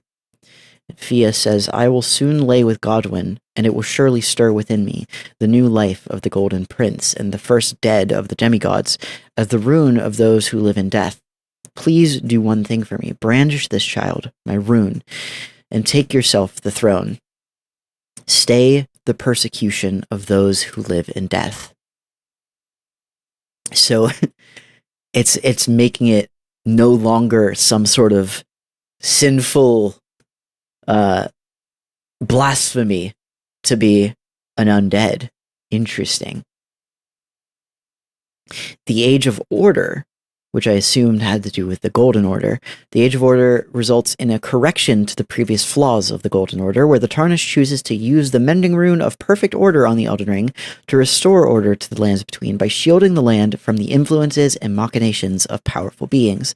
The Age of Order thus envisions a new age of stability, where there is no more conflict brought about by fickleness of the gods no better than men. Brother Corin, I've been gripped by a terrifying thought. The rhythms and calculus of the master's finger betray a suspicion of the holism of the Golden Order, a conceit I am afraid that cannot be overlooked. Order healing excerpt. The noble Gold Mask lamented what had become of the hunters. How easy it is for learning and learnedness to be reduced to the ravings of fanatics. All the good and great wanted in their foolishness was an absolute evil to contend with. Does such a notion exist in the fundamentals of order? The ending, which is the Blessing of Despair. The Blessing of Despair ending is an alternate version of the default ending, where the Tarnished chooses to use the mending rune of the Fell Curse and begin the new age as Elden Lord. The difference being the lands between has now been overtaken by a reviled curse, causing defiled souls to be unable to return to the Erd Tree. With the Fell Curse embedded in the Elden Ring, all present and future generations will be afflicted with despair. Roderica. I can hear them, the spirits, as they howl and lament in fear of the curse, and worse than ever, the reverberation of the twisted malison itself. But after all this time, I've started to grasp it now. I can hear, in the malison, another fearsome order. The Dung Eater. Countless I have killed, and countless I have defiled, and soon the fruits will be born. Hundreds will be reborn cursed, and they'll bear thousands of cursed children who bear tens of thousands more. A few of those will be born just like me, and they'll kill and defile and bless in my stead. The rotten fools. My fate was the grandest, most brilliant of them all. This ending sucks. I don't like this ending. Lord of the Frenzied Flame. In this ending, the Tarnished goes down a different path to become the Lord of Frenzied Flame. If the Frenzied Flame is inherited before the events at the Forge of the Giants, Melina leaves the Tarnished company, leaving the Tarnished to sacrifice their own body at the Forge. This leads to an extra scene at the ending, showing Melina, without the mark on her left eye, devoting herself to deliver destined death onto the player. If the player obtains the Frenzied Flame after the events at the Forge, the scene does not occur due to her own prior sacrifice. As explained by the Three Fingers through Hyetta at the end of her questline, this ending sees the Tarnished take up the mantle of the Lord of Chaos and tasked with burning the world, along with the mistakes of the Greater Will, all existing sin, torment, fracture, and curse, to unite everything and everyone in one big melting pot from which there is no return. It's like its own sick and twisted form of rebirth of the universe. The Age of the Stars. Again, the one that I got. In the Age of Stars, after defeating the Elden Beast, instead of mending the Elden Ring, the Tarnished summons Ranni the Witch in front of Marika's remains. Ranni supplants Marika as the Empyrean goddess and takes the Tarnished as her lord. She brings about an end to the Golden Order, establishing an order of her own, and in doing so, she removes the influence of the Erd Tree from the Lands Between. She leaves the Lands Between together with the Tarnished and takes her order with her, on a journey meant to last 1,000 years. As a result of her absence, the Lands Between is left without a lord for the first time in an age. This kind of reminds me of, say, in Dark Souls 1, you have walking away from the first flame, and rather than re-upping the Age of Fire, you instead bring about an Age of Darkness. It's kind of that same concept of forging a new path into an era that has not been tread before, which I like. I'm satisfied with that ending, and it's the one, even given all of these, that I think I might have chosen. The only other one that sounds, I think, appealing to me is probably the Age of the Duskborn, the one with Fia and the removal of the life within death as a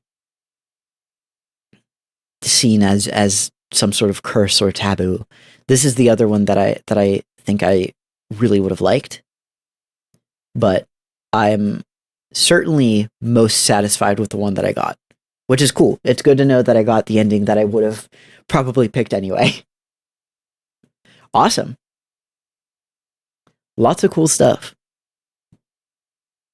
I'm really interested to watch some videos now and really get the full context for some of this, recontextualize some of these characters in my mind, and understand how these different plot threads were kind of weaving throughout the game, and get a fuller picture of what happened.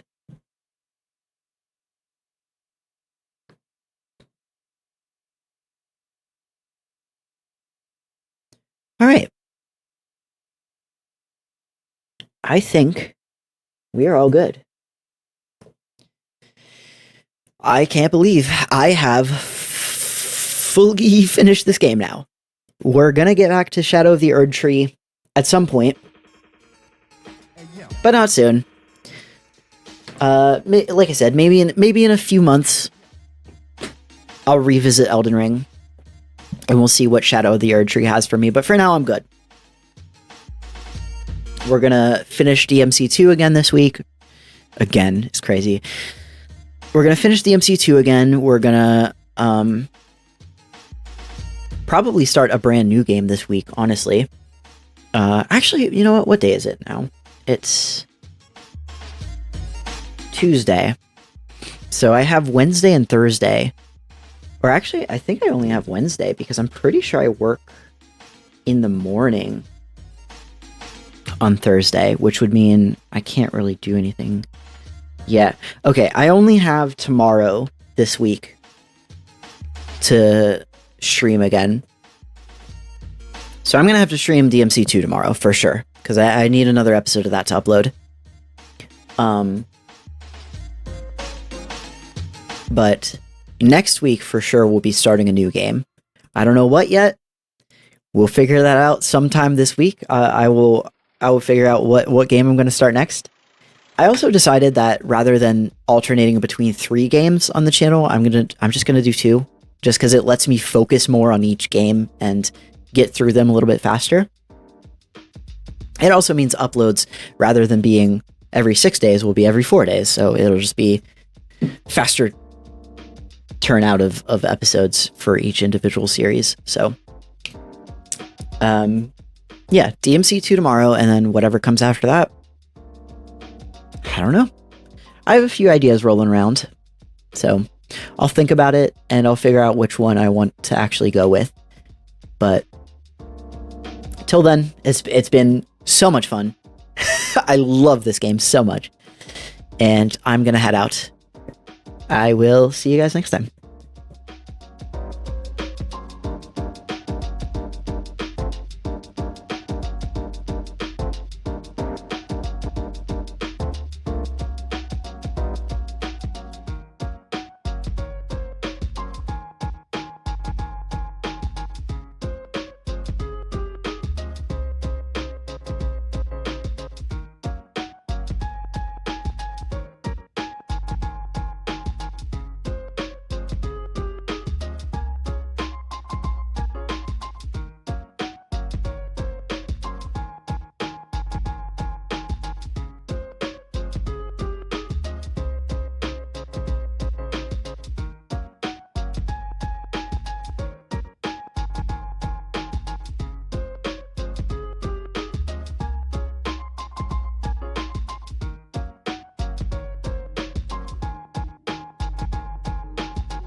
Hey, yo.